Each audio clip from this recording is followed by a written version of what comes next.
오늘도 주님 앞에 나오신 사랑하는 가정마다 하나님께서 함께 하시고 도우실 줄로 믿습니다. 예수님을 사랑하시는 분만 한번 아멘 합시다. 진짜입니까? 아멘. 자, 서로 인사할 때 주님의 이름으로 사랑합니다. 힘내고 삽시다. 인사하겠습니다. 힘있게 사시기를 주의 이름으로 축원합니다. 여러분 예수님 믿으시죠? 우리 예수님 살아계십니다. 우리 믿음도 산 믿음이지 죽은 믿음이 아닙니다. 내가 살았다고 하는 것은 예수님 안에 있다고 하는 사실이고 내 안에 주님이 계시다고 하는 증거지요. 죽은 나무는 봄이 돼도 거기서 싹이 나지 않습니다. 그리고 열매도 없지요. 그런데 살아있는 나무는 가을이 되고 또 겨울이 되면 그 가지가 다 말라지고 죽은 것 같아도 봄만 되면 어김없이 거기서 새싹이 돋고 그리고 점점 꽃이 피고 열매가 맺혀지는 그런 삶을 살아가게 됩니다. 우리 몸도 마찬가지죠. 여러분 수십 개 조가 되는 우리 몸이 이제 세포로 이루어져 있는데 우리 몸이 매일 죽어간다는 사실 여러분 아시나요? 세포가 죽고 다시 살고 죽고 다시 살고 이걸 반복하면서 우리가 살아가는데 더 이상 죽지 않을 때가 언제인지 아셔요? 그때가 병이 걸렸을 때랍니다. 암덩어리가 내 안에 있으면 더 이상 세포가 죽질 않는 거예요. 그러다 보니까 새로 죽어야 새로운 세포가 나고 새 생명이 또 내 안에서 이제 용수를 치는데 그게 잘 안 되는 겁니다. 여러분 예수 믿은 지 각각 이제 사람마다 조금 이제 연륜도 다르고 또 상황도 다를 텐데 처음 믿을 때 하고 지금 하고 또 오래전하고 지금 하고 작년하고 지금 하고 어제하고 오늘 내가 가진 믿음이 어떻게 다른가 생각해 보셨습니까? 그러니까 전에 믿었던 내 믿음이 지금하고 어떻게 바뀌었나 어떻게 달라졌나 똑같습니까? 아니면 나아졌습니까? 아니면 이전만 못합니까? 다시 한번 내 믿음을 한번 돌아보면 생각하는 시간이 되었으면 좋겠습니다. 왜냐하면 말씀의 제목이 성경은 새 사람을 입으라고 합니다. 새 사람. 이건 뭐냐면 믿음 안에서 새롭게 되라. 새롭게. 예수 믿는다는 건 새로워졌다는 얘기거든요. 그래서 누구든지 그리스도 안에 있으면 새로운 피조물이라. 이전 것은 지나갔으니 보라 새 것이 되었도다. 이전 것은 지나갔대요. 그리스도 안에서는 새로 지음받은 피조물이랍니다. 새롭게 하나님이 우리를 지으셨다. 그러면 그 속에서는 반드시 뭐가 있어야 될까요? 새로운 삶이 있어야 정상인 줄을 믿습니다. 그러니까 며칠 전 뉴스 보니까 제주도에서 어떤 분이 이렇게 무전 취식하고 폭행하다가 이렇게 경찰에 신고받고 붙잡혔는데 보니까 전과가 자그마치 70범이랍니다. 안 놀라시는군요? 응? 국회의원 몇 번 해도 될 만큼 전과가 그렇게 많은데 근데 출소한 지 한 달 만에 또 그 짓을 한 거예요. 그러니까 내가 어떤 죄악을 범해도 그 죄에 대한 그런 이제 느낌이 별로 없는 거예요. 새로워지라고 새롭게 되라고 마음을 또 이제 새롭게 하고 나오지 않았겠어요? 근데도 그게 잘 안 되는 거예요. 예수 믿는다는 건 뭘까요? 날마다 새롭게 되는도다. 날마다 새로워진다. 성경은 말씀하기를 내가 주님 안에 있으면 내 삶이 어떻게 된대요? 날마다 새로워지도다. 새롭게 되도다. 근데 그게 왜 안 될까? 잘 안 되는 이유를 오늘 우리가 읽은 본문 안에서 우리가 찾아보고 새롭게 되는 은혜를 덧입게 되기를 주님으로 축복합니다. 우리가 예수 믿고 구원받게 하시려고 예수님이 십자가에서 죽으셨는데 그 죽으신 목적이 뭔가 여러분 아시죠? 고린도후서 5장 15절 보니까 이렇게 말씀해요. 저가 모든 사람을 대신하여 죽으심은 예수님이 어떻게 죽으셨대요? 모든 사람을 대신해서 죽으셨다. 왜 그러셨을까요? 이유를 말씀합니다. 산자들로 하여금. 그러니까 예수님이 죽고 우리는 뭐 했죠? 살게 되었습니다. 예수 믿고 구원받은 하나님의 자녀가 되고 내 속에 새 생명이 이제 주님께로부터 주어졌는데 그렇게 새롭게 된 새 생명 얻은 산자들로 하여금 다시는 그렇게 살지 않도록, 어떻게 살지 않도록? 그렇게 새롭게 되기 전처럼 살지 않도록. 이전의 그 삶을 성경 뭐라고 하냐면요, 저희 자신을 위해서 살지 않고 오직 저희를 대신하여 죽었다가 다시 사신 자를 위하여 살게 하려 함이니라. 예수님 왜 십자가 지셨대요? 다시는 자기 자신을 위해서 살지 않고 저희를 대신해서 죽었다가 다시 사신 자 누굴까요? 예수님이지요. 예수님을 위해서 살게 하려 함이니라. 아, 예수 믿고 다 망했네. 내 삶이 완전히 없어지네. 혹시 그렇게 생각하시는 분 계십니까? 예수 믿었더니 나를 위한 삶이 아니라 결국은 나 자신을 위한 삶 자체는 지나고 보면 사실 헛된 것이지요. 내가 그 사실을 깨닫기 전에는 계속해서 그 사실을 인지하지 못한 채 살아가지만 결국 지나고 보면 그 모든 것이 헛되다는 것을 성경은 우리에게 가르쳐줍니다. 이제 네가 헛되지 않도록, 헛수고하지 않도록, 진짜 네 삶에 의미가 있도록, 네가 구원받을 뿐만 아니라 내 속에 풍성한 삶이 임하도록 주님이 우리를 대신해서 죽으셨답니다.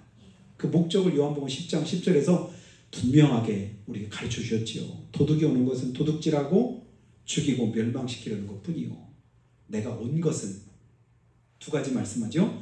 양으로 생명을 얻고 더 풍성히 얻게 하려 함이니라. 아, 내가 죽고 주님이 내 안에 계시니까 새 생명 얻은 그 삶으로 주님에서 살다 보니까 내 삶이 점점 시들어지고 손해가 되고, 그리고 후회스러운 삶이 아니라 오히려 기뻐하고 감사하며 의미 있는 삶이 되더라. 왜냐하면 하나님의 지으신 목적대로 사는 삶이 가장 복이 있기 때문에 그렇습니다.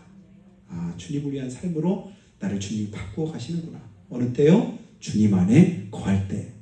그래서 그런즉 누구든지, 고린도서 5장 17절의 말씀에요, 그리스도 안에 있으면 새로운 피조물이다.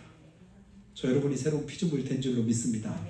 그리고 선언하지요. 이전 것은 지나갔으니 보라 새 것이 되었도다. 이전 것은 지나갔다 합니다. 과거 내가 어땠든지, 과거에 내가 어떤 모습이었든지, 예수 믿기 이전에는 내가 어떤 모습으로 살아왔든지 그것과 상관없이 지금은 어떻대요? 주님과 함께 새로워졌다. 그 새로워진 삶이 어떤 삶일까를 주님께서 우리에게 말씀해 주고 있습니다. 누군가가 우리에게 묻습니다. 예수 믿습니까? 거듭나셨습니까? 새로운 피조물 되셨습니까? 여러분의 삶 속에서 옛사람의 모습이 청산되고 새로운 삶이 있습니까? 라고 물을 때 사실은 다 똑같은 말이에요. 너 예수 믿느냐? 라고 하는 말은 옛삶 청산했느냐? 내 속에 새 생명이 임하게 되었느냐? 주님이 너와 함께 하시느냐? 이렇게 묻는 겁니다. 그래서 어떤 분이 예수 믿고 얼마 되지 않은 새 신자인데 그런 고백을 하는 걸 들어봅니다.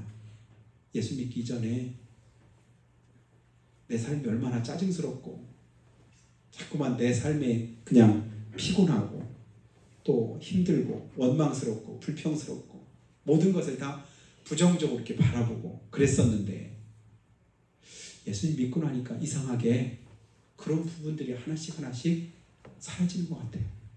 나도 모르게 전에는 거의 잘 웃지도 않았는데 자꾸 나도 모르게 미소가 띄어지고, 그리고 마음에 기쁨이 찾아오고 감사가 되고 즐거운 그런 마음들이 들어요. 여러분, 이게 정상적인 마음일까요? 비정상적인 마음일까요? 예수 믿으면 주님이 내 안에 계실 때 가장 먼저 우리 안에 뭐 하셔요? 우리 마음에 새로워지는 그런 은혜를 주십니다. 나는 예수 믿고 오랫동안 신앙생활 했는데 여전히 내 마음에 그냥 자꾸만 짜증이 나고 원망과 불평이 사라지지 않고 자꾸만 투정스럽고 자꾸만 미운 생각이 들고 시기 질투가 내 마음에 임하고 그렇다라고 한다면 여러분 다시금 주님 앞에 엎드리시기를 바랍니다. 내가 주님 안에 온전히 거하지 못하는 이유인지도 모릅니다. 주님이 내 안에 계시면 반드시 내 안에 계신 주님이 그대로 밖으로 드러나게 돼 있습니다. 숨길 수 없는 것 두 가지 있다고 하죠. 연기하고 송곳은, 주머니 속의 송곳은 숨길 수 없다, 이런 말들을 하게 돼요. 여러분, 연기는 반드시 밖으로 나오게 되어 있습니다. 송곳이 주머니에 있으면 반드시 뚫고 밖으로 돌출되게 되어 있습니다. 주님의 은혜가, 주님의 사랑이 내 안에 있으면 어떻게 될까요? 반드시 겉으로 드러나게 되어 있습니다. 거울을 볼 때마다 가끔씩 짜증스러울 때가 있어요. 짜증이라는 말을 쓰는 것 자체가 싫은데, 예전에는 그래도 기쁘고 즐겁고 그랬는데 어느 날부터인가 거울을 보면 자신이 없을 때가, 내가 왜 이렇게 기쁨으로 즐거움으로 환한 모습으로 살아갔는데 나도 모르게 얼굴이 왜 이렇게 짜증 섞인 그런 모습으로 바뀌어 있을까? 왜 웃음기가 자꾸 사라져가고 있을까? 더 전부 다 기뻐하고 즐거워하는 그런 모습으로 살아야 되는데 왜 그렇지 못할까? 그런 생각을 제가 가질 때가 있습니다. 억지로라도 거울 볼 때만이라도 저 자신을 위해서 웃으려고 이렇게 노력을 하는데요. 그러니까 기쁨과 즐거움이 내 안에 자꾸만 이렇게 드러나는 그런 삶이 주님이 원하시고 또 정상적인 삶이라고 믿어지기 때문에 그런 생각을 가집니다. 우리가 점점 변화된 증거 가운데 여러분 가장 대표적인 믿음의 증거가 뭐라고 할 수 있을까요? 얼굴 표정 말고 또 하나는 저는 감사라고 믿습니다. 예수 믿는 사람 속에 가장 풍성한 단어가 있다면 뭘까요? 감사. 안 그런가요? 믿으니까 감사해서 감사가 아니라 그냥 감사. 힘들어서 어려워서 그것 때문에 짜증이 나고 불평이 나야 되는데 나도 모르게 그래도 감사. 오늘 날씨가 왜 이래? 그래도 감사해. 오늘 기분이 왜 이렇지? 그래도 감사해. 몸이 왜 이렇게 찌뿌둥하고 힘들지? 그냥 그래도 감사해. 어떤 상황 속에서도 감사할 수 있는 그 조건을 찾아가는 게 저는 그게 믿음의 삶이라고 생각이 됩니다. 내 안에 주님이 계시면 주님이 그걸 찾도록 우리 안에서 역사해 주셔요. 그래도 감사하자. 9가지가 불평스러워도 한 가지 감사한 거 있으면 그것 가지고 감사합니다. 근데 믿음이 없을 때는, 주님과 상관없는 삶을 살 때는 9가지가 다 만족스러워도 한 가지 그것 때문에 원망하고 불평합니다. 그것 때문에 만족스럽지 못합니다. 근데 우리는 뭐 하기를 힘쓰는 삶이에요? 감사하기를 힘쓰는 그런 삶이 돼요. 왜냐하면 주님께로부터 세상 그 무엇과도 바꿀 수 없는 가장 큰 선물을 이미 받았거든요. 그게 뭘까요? 그 믿음이에요. 그 믿음으로 우리가 구원을 받았습니다. 여러분, 우리가 구원받은 하나님의 자녀라는 사실이 저 여러분 속에 날마다 믿음으로 새롭게 고백될 수 있기를 주의 이름으로 축원합니다. 그게 뭐예요? 내가 천국 백성 됐다는 거잖아. 이 땅에서 내 삶이 그것이 끝나는 게 아니라, 여러분 가만히 한번 생각해 보세요. 영원과 이 땅에서 살아가는 몇십 년 동안의 삶을 비교하면 비교가 될까요? 안 될까요? 그런데 너무 감사한 건 영원한 삶을, 이 땅에서 몇십 년 동안 얼마 안 되는 이 삶을 가지고 영원을 하나님께서 선물을 우리에게 주셨으니 비할 바가 못 되죠. 어떻게 우리의 일생을 가지고 영원을 하나님 우리에게 선물로 주실까? 내가 도저히 갚을 수 없는 1만 달란트의 빚을 주님께서 그냥 한마디로 청산해 주시는 거예요. 어디에서? 십자가에서 예수님 피 흘려 죽으신 분. 도저히 내 능력으로는 감당할 수 없고 갚을 수 없는 그 은혜를 하나님이 이미 우리에게 주셨습니다. 여러분, 진짜 힘들고 어려울 때, 원망과 불평이 내 마음에 찾아올 때, 그때 다시 한번 우리의 구원을 여러분 돌이켜보시기를 예수님 축원합니다. 내가 그래도 구원받았지.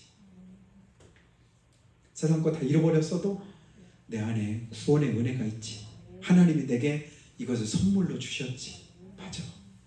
가장 귀한 선물을 이미 내가 받아놓고, 그리고 살아가는데도 불구하고 아무것도 아닌, 별것도 아닌 그것 때문에 원망스럽게 불평스럽게 그렇게 살아간다면 그것은 잘못된 것이지.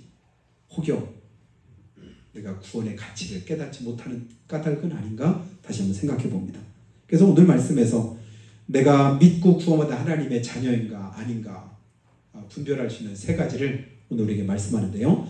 구원받기 이전의 우리의 삶을 3가지로 오늘 본문에서는 말씀하고, 그 다음에 구원받고 난 다음에 어떻게 변화되고 바뀌었는가는 오늘 본문 그 다음 절을 여러분이 읽으면 그 다음에서 여러분이 알 수 있을 겁니다. 오늘 제한된 시간 안에서 이 3가지만 한번 오늘 말씀을 찾아보려고 하는데요. 먼저는 17절 말씀 보니까 뭐라고 말씀하냐면, 그러므로 내가 이것을 말하며 주 안에서 증언하오느니 이제부터 너희는 이방인의 그 마음에 허망한 것으로 행함같이 행하지 말아라. 여러분, 옛사람의 특징 가운데 첫 번째가 뭐래요? 이방인의 허망한 것으로 행하는 것처럼 행하지 말아라. 안 믿는 사람, 믿음 없으면 당연히 그 마음이 무엇을 향한대요? 소망을 향하는 게 아니라 허망을 향한답니다. 그건 뭐예요? 헛된 소망이죠. 헛된, 의미 없는, 가치 없는, 결국은 나를 행복하게도 만들지 못하고 나를 복되게도 하지 못할 그 헛된 것에 내 마음이 가게 만든다는 거예요. 우리 그것을 쫓아서 살아갑니다. 불나방은 죽어라고 무엇을 향해서 달려들죠? 불을 향해서 달려들어요. 불나방이 불을 향해서 날아들면 결국 어떻게 돼요? 불에 다 죽거든요. 세상 것을 향해서 우리가 날아가지만, 그것을 향해서 매진하지만 결국은 그것이 나를 뭐하게 하는 거예요? 내 인생을 허비하게 만들고 낭비하게 만들고 내 생명을 좀먹게 만듭니다. 이제는 구원받고 하나님의 자녀가 되었으니 뭐하라는 거예요? 그와 같이 허망한 것을 쫓아서 행하지 말아라. 이 허망이라는 말을 원뜻을 보니까요, 거짓되고 열매 없는 것, 거짓되고 열매 없는 것, 잎은 무성한 것, 보기에는 굉장히 좋은 거예요. 그럴듯해요. 근데 중요한 건 뭐죠? 열매거든요. 열매가 없습니다. 열심히 교회는 다녀요. 신앙생활에 열심히 있는 것 같아요. 하나님 앞에 가까이 나와요. 그런데 그 속에 열매가 없다면 잎만 무성한 무화과나 다를 바가 없습니다. 여러분, 열심히 교회 다닌다, 열심히 헌신하고 충성한다, 그게 열매라고 우리가 착각하면 안 됩니다. 때로는 그게 잎사귀일 수 있습니다. 내가 맺어지는 그 열매가 기쁨으로 감사함으로 하나님의 은혜 속에서 믿음으로 행하는 것이라면 그것이 열매일 수 있지만, 그렇지 않을 때는 그것이 잎사귀로 끝나고 말 수도 있습니다. 열매가 맺혀지지 못할 때 열심히 하면서도 짜증냅니다. 수고하면서도 하나님 앞에 감사가 없습니다. 나를 써주시고 그와 같이 하나님께서 사용해 주신 것에 대한 기쁨과 감사로 하나님, 나같이 못나는 것을 이 일에 하나님 써주시니 감사합니다. 근데 우리 거꾸로일 때가 많죠. 아이, 왜 나만 이렇게 해야 되지? 다른 사람 안 하는데 나만 이렇게 빗자루 들고 이렇게 청소해야 되나? 나만 이렇게 더러운 걸레 가지고 이렇게 막 이렇게 수고하고 애를 써야 되나? 다른 사람 하지도 않는데, 에이, 다음엔 나도 하지 말아야지. 이러는 것이 일반적일 수도 있는데, 은혜가 있는 사람은 그렇지 않습니다. 하나님이 나한테 오늘 이거 할 수 있는 기회를 주셨구나. 이렇게 예배 드릴 수 있는 기회를 하나님이 또 주셨구나. 내가 봉사하고 헌신하는 기회를 하나님이 내게 주셨구나. 여러분, 이런 믿음 가지고 신앙생활 하시기를 축복합니다. 그래야 그 속에 하나님의 은혜도 있고 상급도 있습니다. 근데 우리 신앙생활 거꾸로 할 때가 많이 있는 거예요. 그 마음에 허망한 것으로 행하더라. 그래서 돈이 우상이고 명예가 우상이고 출세가 우상이고 자녀들이 우상이 되어서 우리가 살아가는 여러 가지 많은 모습들인데, 다시 한번 믿음으로 돌이켜보기를 주의 이름으로 축원합니다. 로마서 1장 21절 말씀 보니까요, 23절까지 이렇게 말씀해요. 하나님을 알되, 하나님을 알되, 다르게 말하면 하나님을 믿되, 예수를 믿되, 신앙생활을 하되, 이렇게 바꿔 말할 수도 있어요. 하나님으로 영화롭게도 아니하며 감사치도 아니하며 오히려 그 생각이 허망하여지며 미련한 마음이 어두워졌나니 스스로 지혜 있다나 우준하게 되어 썩어지지 아니하는 하나님의 영광을 썩어질 금수와 버러지 형상으로 바꾸었느니라. 뭐 했다고 말씀해요? 하나님을 알게 해. 모르는 게 아니에요. 알아요. 안 믿는 게 아니에요. 믿는다니까요. 하나님 앞에서 신앙생활 안 하는 게 아니라 하는데, 그런데도 하나님을 영화롭게도 안 하고 감사하지도 않고 오히려 그 생각이 뭐예요? 허망해지더라. 허망해지더라. 가치 없고 거짓되고 열매가 없고 쓸데없는 그런 일에 헛되이 자기 삶을 낭비하더라. 이것은 어리석은 것이지요. 그래서 베드로전서 1장 18절도 말씀합니다. 너희 조상에게서 유전한 망령된 행실, 이렇게 표현합니다. 조상 대대로 그대로 살아왔던 망령된 행실을 그대로 살아가는 삶이 예수 믿고 구원받아 새롭게 되었으면 그것을 끊고 새로워져야 되는데 여전히 내 안에 있지는 않은가 돌이켜보길 바라요. 현대인의 병을 뭐라고 하냐면 허망한 것을 쫓아 자기 욕심을 채우려고 하는 데서부터 시작된다 이렇게 말하는 분도 있습니다. 그러다 보니까 가치 없는 일에 자기 인생을 허비하고 또 그것 때문에 진짜 소중한 것들을 그렇게 아무것도 아닌 것처럼 여기는 그런 경우도 봅니다. 몇 푼 안 되는 것 때문에 사람의 생명을 가차없이 그렇게 상하게 만드는 그런 경우도 우리가 보잖아요. 그것은 무엇 때문에 그럴까요? 허망한 것에 매달렸기 때문에 그렇습니다. 그 두 번째는 18절 말씀을 한번 보시면요. 그들이 총명이 어두워지고 그들 가운데 있는 무지함과 그들의 마음이 굳어짐으로 총명이 어두워지고 무지하고 마음이 굳어졌다. 보긴 보는데 보면서도 몰라요. 깨닫지를 못해요. 알지도 못하고 깨닫지도 못하고 그 마음이 굳어져 있어요. 굳어져 있다 보니까 뭐가 뭔지 분별도 못하고 그리고 자기 생각대로 행하되 그것이 결국은 하나님과 원수되는 그런 일들을 우리가 행할 때가 많습니다. 로마서 8장 말씀 우리가 자주 우리가 이제 묵상을 하고 보게 되는데요. 육신에 있는 자들은 무엇을 행한다고 합니까? 육신에 있는 자는 육신의 일을 생각하나니 영에 있는 자들은 영의 일을 생각하고 육신에 있는 자들은 하나님을 기쁘시게 못하나니 하나님과 원수되었다. 그리고 하나님이 기뻐하시는 일을 하지 않을 뿐 아니라 할 수도 없다. 왜냐하면 육신에 속해 있으니까. 왜 그럴까요? 총명이 어두워지고 무지하고 마음이 굳어져 있기 때문에 그런 결과로 나타나게 된다. 그래서 성경에 보니까 너희 묵은 땅을 기음해라. 너희 마음을 새롭게 해라. 너희 마음을 갈아엎어라. 그리고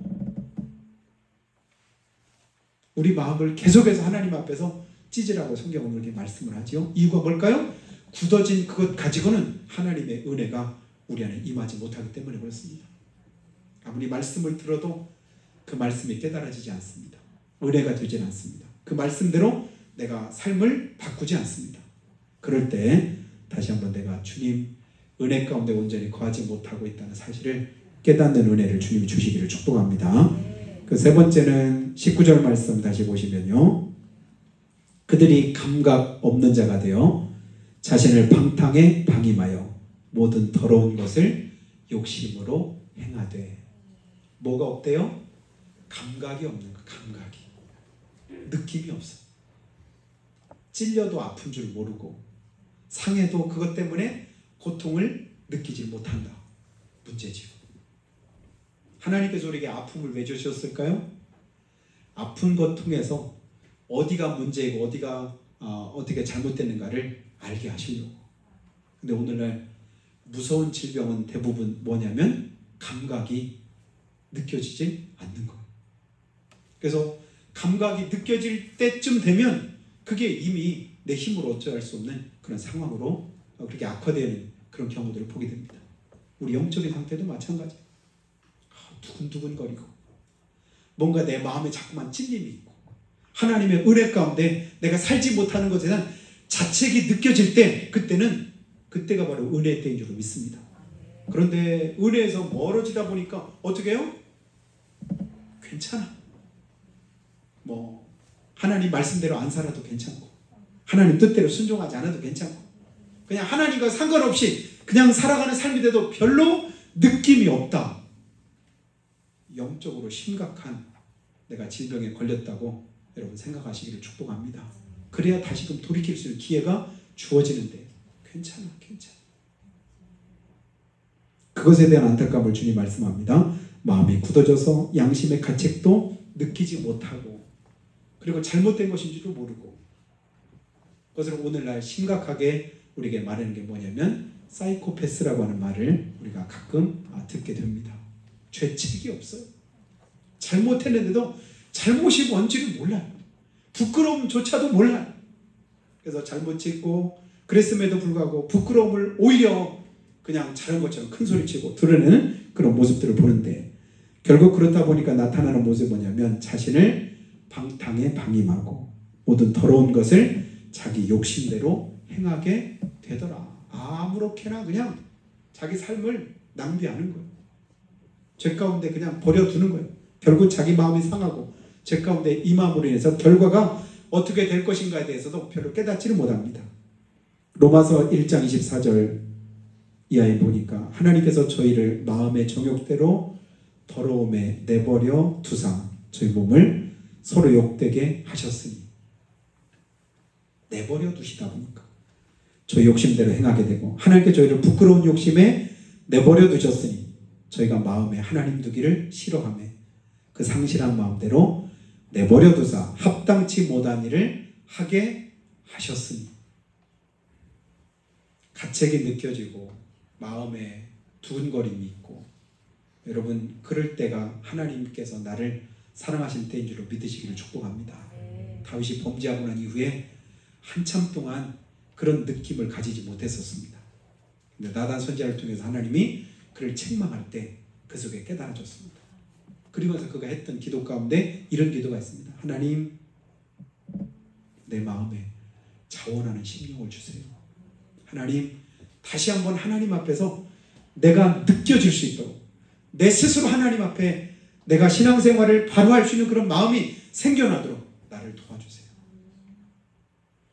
믿음 안에 거하면 내 스스로 뭐하게 되면 자원함이 나타나게 됩니다.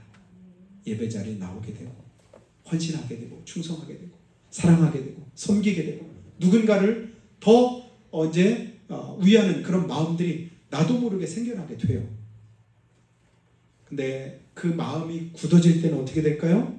그런 마음들이 생겨나지 않는 거예요. 그냥 세상 가운데 있고 죄 가운데 있는데도 불구하고 별로 깨달아지지 못합니다. 이와 같은 모습 가운데 있던 에베소 성도들을 향해서 바울 사도는 20절에 이렇게 말씀합니다. 오직 너희는 그리스도를 이같이 배우지 아니하였느니라. 옛 속성을 가지고 살아가는 사람들의 삶의 모습이 그런데 너희는 그리스도를 이같이 배우지 않았느니라. 여러분, 우리가 예수 믿으면서 그렇게 하라고 가르치는 사람은 없잖아요. 근데 우리도 모르게 그렇게 살아갈 때가 있습니다. 근데 다시 한번 말씀해요. 너희는 그리스도를 그렇게 배우지 아니하였느니라. 그러면서 뭐라고 말씀해요? 21절에서 24절 보면 성경 그대로 보시기 바랍니다. 진리가 예수 안에 있는 것 같이 너희가 과연 그에게서 듣고 또한 그 안에서 가르침을 받았을진데, 뭐라고 말합니까? 너희는 유혹의 욕심을 따라 썩어져가는 구습을 주는 옛사람을 벗어버리고, 옛사람 벗어버리고 뭐래? 오직 심령으로 새롭게 되어 하나님을 따라 의와 진리의 거룩함으로 지으심을 받은 새 사람을 입으라. 무슨 사람 입으래요? 새 사람 입으라. 새 사람. 상처나고 다쳤으면 어느 때 나아요? 새 살이 돋아야 낫는 거 아니겠습니까? 새 사람 덧입어야 우리 영혼이 새롭게 살아납니다. 새롭게 하나님의 은혜를 경험할 수 있습니다. 그래서 하나님 앞에 더 큰 은혜를 덧입을 수 있습니다.